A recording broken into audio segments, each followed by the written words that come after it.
कि घर की वो 4 मर्यादा कौन सी है जिस मर्यादा में नारी रहे तो उस घर में संपदा नहीं घटती, उस घर की संपदा को समाप्त नहीं किया जा सकता है।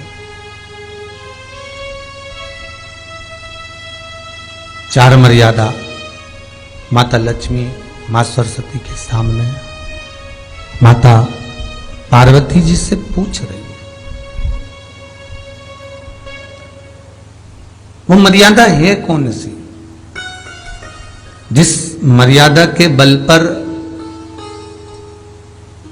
एक जो घर बसता है, घर जो बसाया जाता है, उस घर में सुख, सौभाग्य, संपदा, सत्ता, वैभव, प्रतिष्ठा, यश, कीर्ति, आरोग्यता, ये सब वहां रहे।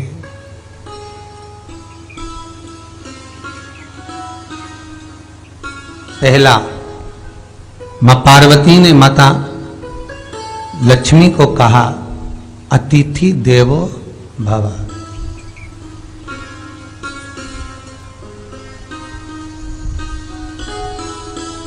हमारे दरवाजे पर जब कोई अतिथि आए, हमारे दरवाजे पर कोई मेहमान आए, तो हम उसका आदर करें। परिवार के लोग जो आदर कर रहे हैं वो अपनी जगह पर है, भाई आदर कर रहा है वो अपनी जगह पर है, जेठ आदर कर रहा है वो अपनी जगह पर है, देवर मान सम्मान दे रहा है वो अपनी जगह पर है। पर सबसे पहला सम्मान घर की स्त्री को अतिथि का करना चाहिए।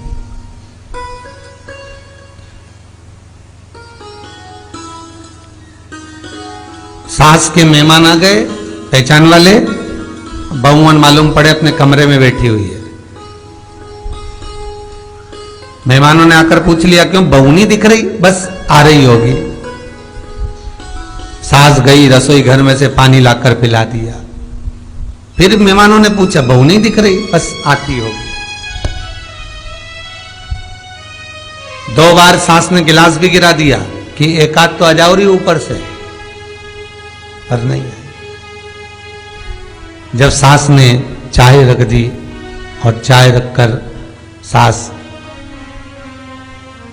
फिर लेकर आई, तो बहुओं के मन में आया, चलो सास ने चाय बना दी है, खुशबू ऊपर आ गई है, अब चलते हैं।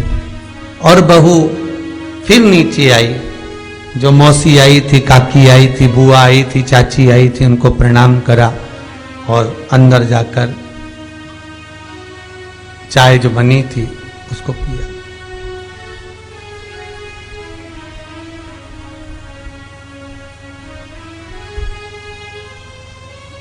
एक गरुड़ पुराण में लिखा है, 94 तरह के नरक में एक नरक है जो दरवाजे पर आए हुए अतिथि का सम्मान नहीं करता,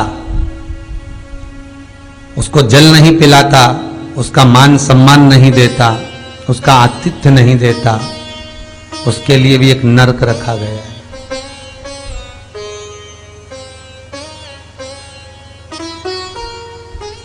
हजारों नरकों में एक नरक वो भी है जिसका हमने आतिथ्य ना करा हो। मेरा बहुओं से निवेदन है, सास के रिश्तेदार आए तो आप उनका भी आदर करिए, और आपके रिश्तेदार आए तो आप उनका भी आदर करिए। जेठानी के रिश्तेदार आए तो आप उनका भी आदर करिए, और देवरानी के रिश्तेदार आए तो आप उनका भी आदर करिए। आप किसी न किसी रूप में जो अतिथि आया है वो न जेठ का है, न देवर का है, न वो सास का है, अतिथि घर का है। किसी एक व्यक्ति का अतिथि नहीं है।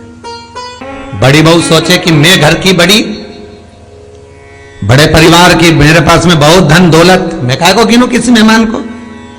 छोटी बहू सोचे मैं काहे को गिनूं, मंजिली सोचे मैं काहे को गिनूं, संजिली सोचे मैं काहे को गिनूं।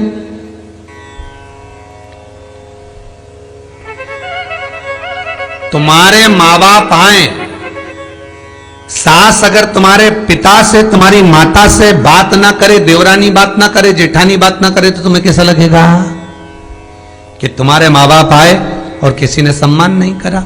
उसी तरह सास के रिश्तेदार आए, तुम सम्मान नहीं करोगी तो उसको कैसा लगेगा? फिर तुम्हारे घर के आए, वो सम्मान न करे तो तुम्हें कैसा लगेगा? आतिथ्य, घर में कोई भी आए वो सबके लिए। दूसरा क्रम बताया, घर के दरवाजे पर जो तुलसी का पौधा होता है, जीवन में सबसे पहले अगर दुख आता है, तकलीफ आती है, कष्ट आता है, बीमारी आती है, रोग आता है, कोई बड़ा घटना घटने वाली होती है, कोई बड़ा कष्ट आने वाला होता है, तो लक्ष्मी जी से माता पार्वती कह रही है, घर में जो तुलसी का पौधा होता है सबसे पहले घात उसी पर होती है। तुलसी का पौधा सूख जाता है, समाप्त हो जाता है, उसके डालियां मुरझा जाती हैं, नीचे लटक जाती है, मंजरी झुक जाती है, या तुलसी के कुंडे में जो मिट्टी है उसमें फफूंद पड़ जाती है।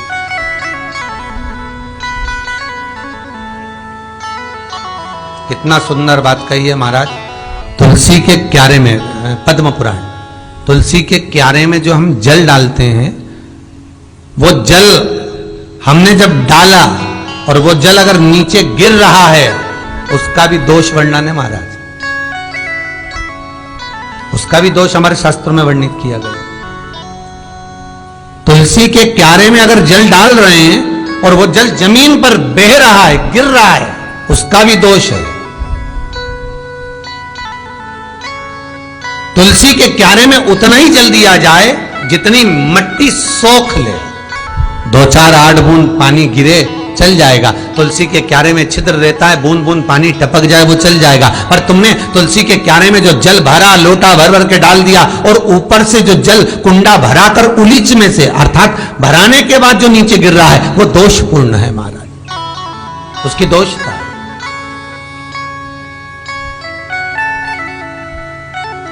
वो दोष देने वाला। तो लक्ष्मी से माता पार्वती जी कह रही हैं कि दूसरा क्रम है घर में वैभव, लक्ष्मी, संपदा, प्रतिष्ठा, यश, आरोग्य को पाने के लिए तुलसी के क्यारे की आराधना, तुलसी के कुंड को नमन करना कर सकते। तीसरा क्रम कहा, घर में चाहे नल लगा हो, चाहे आरओ का प्लांट लगाओ, पानी का, घर में छोटा छोटा आरओ प्लांट लगा लेता है, फिर भी घर के अंदर रसोई घर में एक छोटा सा मटका, मटका नहीं तो हंडा, हंडा नहीं तो बाल्टी, बाल्टी नहीं तो कलसा, पानी का भरा हुआ जो नारी रखती है, दूसरे दिन उस पानी को बाहर ढोल कर फिर वापस धोकर भर लेती है। मटका रोज धुलता है, हंडा रोज धुलता है, प्रतिदिन का। जितना जल उस पात्र में रहता है, भरता है, ऐसे ही घर में संपदा बढ़ती। 3 क्रम बता। चौथा, नारी के मस्तक पर जो चीर होता है, ये पूर्वज, इसी चीर से कथा प्रारंभ हुई थी और वहीं पर पहुंच गई। लक्ष्मी पार्वती के संवाद पर चल रही है महाराज। मस्तक पर जो चीर होता है, मस्तक पर जो वस्त्र होता है, वो वस्त्र पूर्वजों का, पितरों का, कुल देवी देवताओं का आशीर्वाद होता है। श्री शिवाय नमस्तुभ्यम।